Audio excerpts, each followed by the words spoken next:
कि आखिर ये कौन लोग हैं जो गोली पर भरोसा करते हैं, बैलेट पर नहीं करते। आखिर ये कौन लोग हैं जो इतना रेडिकलाइज हो चुके हैं कि इनको इस संविधान पर एतमाद नहीं रहा, उनको अंबेडकर के बनाए हुए संविधान के खिलाफ हैं। और अगर इस तरह से अगर राजनीति आगे बढ़ेगी कि टोल गेट पर गाड़ी रुकती है और 4 राउंड गोलियां चलाई जाती हैं, ये कैसे रेडिकलाइज हुए? इससे राइट विंग कम्युनिज्म और टेररिज्म बढ़ेगा। आपको नुकसान होगा, आपकी सरकार को नुकसान होगा, देश को तो, देश की सालिमियत को खतरा तो पैदा हो रहा है। अगर कोई स्पीच देता है, अगर कोई फेसबुक पर किसी क्रिकेट मैच पर किसी टीम की तायीद करता है तो यूएपीए लगता है। एक सिटिंग एमपी के ऊपर यूएपीए नहीं लगेगा सर। मैंने करीब से 6 फीट से गोलियां देखी, मुझे बोलने दीजिए सर। हो सकता है कि कल दिन ना देखूं मैं। इलाहाबाद प्रयागराज में मेरे बारे में क्या कहा गया? आपके नाईबी की रिपोर्ट है ना, आप क्यों छुपा रहे उसको? मैं मौत से नहीं डरने वाला हूं, हम सबको जाना है इस दुनिया से। बल्कि मैंने कह दिया कि मैं इस वतन में पैदा हुआ, मेरी मां की कोख से तो जमीन पर लिटाया गया। जब मेरी आंख बंद हो जाएगी तो इंशाल्लाह औरंगाबाद की जमीन मुझे दफनाया जाएगा। ये मैं जेड कैटेगरी सिक्योरिटी नहीं चाहिए मुझे, मैं हरगिज नहीं चाहिए मुझे। मैं 94 से पॉलिटिक्स में हूं, मैं आजाद जिंदगी गुजारना चाहता हूं। मैं घुटन के साथ जिंदा नहीं रह सकता इस दुनिया में। मुझे जिंदा रहना है तो अपनी आवाज उठाना है, मुझे अब जिंदा रहना है तो सरकार किसी के उनके खिलाफ बोलना है। और अगर गोली लगती है तो मुझे कबूल है, मगर मैं घुटन की जिंदगी नहीं गुजार सकता सर। ओवैसी की जान इखलाक पीलू से बढ़कर नहीं है सर। ओवैसी की जान उस वक्त बचेगी जब गरीब की जान बचेगी। मैं नहीं लूंगा सिक्योरिटी, मैं जेड कैटेगरी नहीं चाहता हूं सिक्योरिटी। मुझे ए कैटेगरी का शहरी बनाइए आप, मुझे एक कैटेगरी का शहरी बनाइए ताकि मेरी और आपकी जिंदगी बराबर हो। फिर ओ नियत ये तेरी बेनकाब करेंगे, मज़लूमों के दिफा के हम असबाब करेंगे। आपका बेहद शुक्रिया कि कल शाम में आपने फ़ोन करके मेरी खैरियत और मुझसे दरियाफ़्त किया कि क्या हुआ, और आपने मुझे बताया कि आपने फ़ौरन पुलिस के आला अहदेदारों से बातचीत भी की। मैं आपका बेहद शुक्रिया अदा करता हूं कि आपने अपनी संवैधानिक जिम्मेदारी को एक रुकने पार्लिमान की जान पर जब कातिलाना हमला किया गया टोल गेट पर, आपने उस बात की। मैं आपका शुक्रिया अदा करता हूं। स्पीकर साहब, मैं मुख्तसर से यहाँ पर ये बात कहना चाहूँगा कि मुख्तलिफ सियासी पार्टियाँ मुख्तलिफ प्रदेश में इक़्तिदार पर हैं।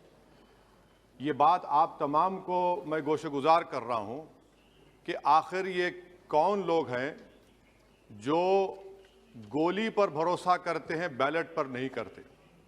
आखिर ये कौन लोग हैं जो इतना रेडिकलाइज हो चुके हैं कि इनको इस संविधान पर एतमाद नहीं रहा, उनको अंबेडकर के बनाए हुए संविधान के खिलाफ हैं, जो इतनी नफरत पैदा करते हैं। आखिर ये कौन लोग हैं? मैं इसको सियासी गुफ्तगू नहीं करूंगा, ये सबके लिए छोड़ रहा हूं, क्योंकि जहां तक मुझे मालूम कि मैं 2 मरतबा का विधायक हूं, 4 मरतबा का सांसद हूं। और अगर इस तरह से अगर राजनीति आगे बढ़ेगी कि टोल गेट पर गाड़ी रुकती है और 4 राउंड गोलियां चलाई जाती हैं, आखिर इन नौजवानों को ये कैसे रेडिकलाइज हुए?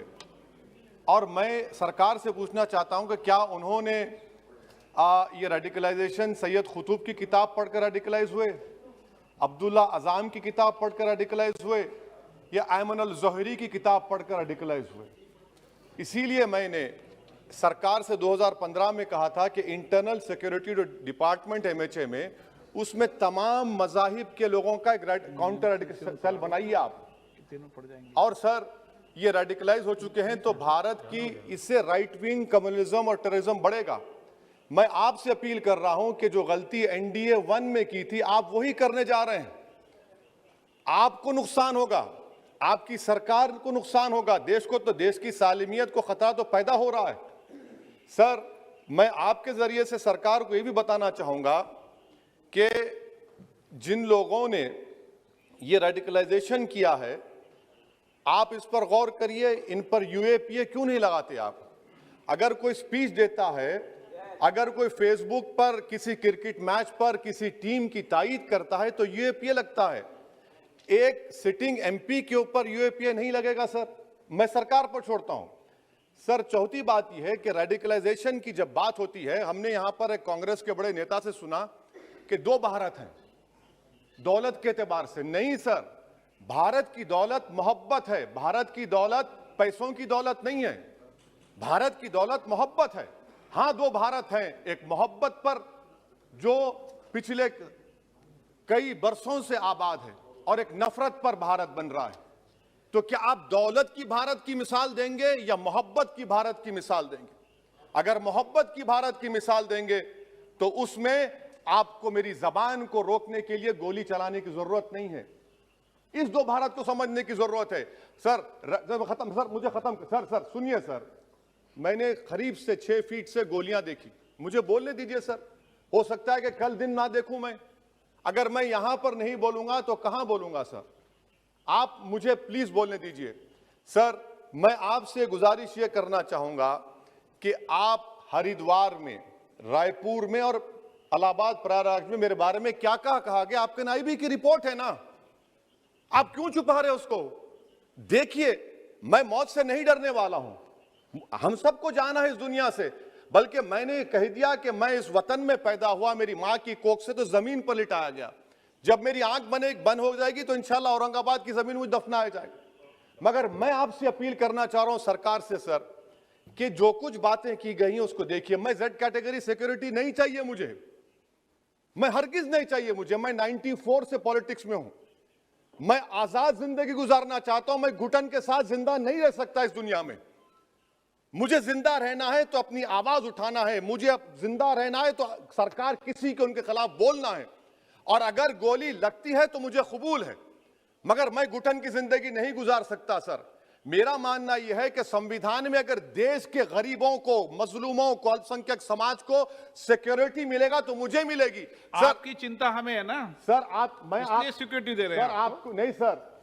देश के गरीब बचेंगे तो मैं बचूंगा। ओवैसी की जान इखलाक पीलू से बढ़कर नहीं है सर। ओवैसी की जान उस वक्त बचेगी जब गरीब की जान बचेगी। इसीलिए मैं आपके जरिए सरकार से अपील करना चाहूंगा कि सर, इस नफरत को खत्म करिए, इस नफरत को खत्म करिए और इस पर आप गौर करिए। मैं नहीं लूंगा सिक्योरिटी, मैं जेड कैटेगरी नहीं चाहता हूं सिक्योरिटी। मुझे ए कैटेगरी का शहरी बनाइए आप, मुझे ए कैटेगरी का शहरी बनाइए ताकि मेरी और आपकी जिंदगी बराबर हो। जब देश के प्रधानमंत्री पर सिक्योरिटी ब्रीच हुआ, अपोजिशन की तरफ से मैंने कहा था कि गलत हुआ। सब सेकुलर पार्टी के लोगों ने कहा कि ओवैसी तुम क्यों बोले? मैंने कहा नहीं, देश का प्रधानमंत्री मेरा है, सिक्योरिटी ब्रीच हुई तो एक्शन लेना चाहिए। मगर 4 मर्तबा के एमपी पर कोई 6 फीट के फासले से 4 गोली चलाता है। मुझे मौत है, हम सबकी मौत है, मगर मैं इन गोली चलाने वालों से डर कर खामोश नहीं बैठने वाला हूं। और मैं दुआ करता हूं कि उत्तर प्रदेश में पुरअमन पोलिंग होगी इंशाअल्लाह। उत्तर प्रदेश की जनता गोली चलाने वालों का जवाब बैलेट से देगी, नफरत का जवाब मोहब्बत से देगी और कमजोरों को दबाने का जवाब हिस्सेदारी से देगी। मेरी आपसे गुजारिश है सर कि मुझे जेड कैटेगरी नहीं चाहिए, मैं रिजेक्ट करता हूं। आप इंसाफ करिए सर, उस पर यूएपीए लगाइए। और इनके दिमाग कौन है? 2 लोग रेकी करते हैं, उनको मालूम कि मैं मीरठ की ठोर से आ रहा हूं उस टोल गेट पर, और 6 फीट के फासले पर गोली चलाते हैं। तो आप देख लीजिए सर, आप सरकार के हवाले, अगर आप इंसाफ करना चाहे आप इंसाफ कर सकते, मगर रेडिकलाइजेशन आपको नुकसान पहुंचाएगा और इससे राइट विंग टेररिज्म बढ़ेगा। शुक्रिया सर।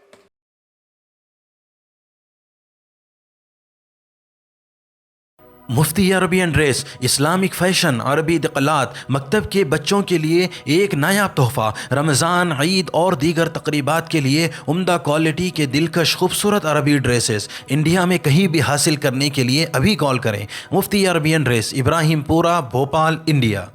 सनशाइन हर्बल मायूस शादीशुदा मर्दों के लिए जड़ी बूटियों से तैयार करदा असरदार दवा। इसके अलावा वज़न बढ़ाने और मोटापा कम करने के लिए लाजवाब दवाएं इंडिया में कहीं भी हासिल करने के लिए अभी कॉल करें। अल्खदम टूर्स एंड ट्रैवल्स इंडिया।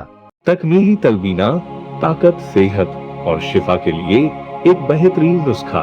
अभी ऑर्डर करें। Takmeeli herbal health care, Malegaon, India. GS herbal wholesale Ayurvedic व यूनानी अद्वियात का काबिल एतमाद मरकज। अभी कॉल करें और एक मर्तबा जरूर आजमाएं। GS हर्बल आपको रखे सेहतमंद। चूको स्टार आला क्वालिटी के उम्दा लजीज चॉकलेट्स, उलमा हुफाज और तिजारत करने वालों के लिए बेहतरीन मौका। चूको स्टार औरंगाबाद, मज़ीद तफसीलात के लिए अभी कॉल करें।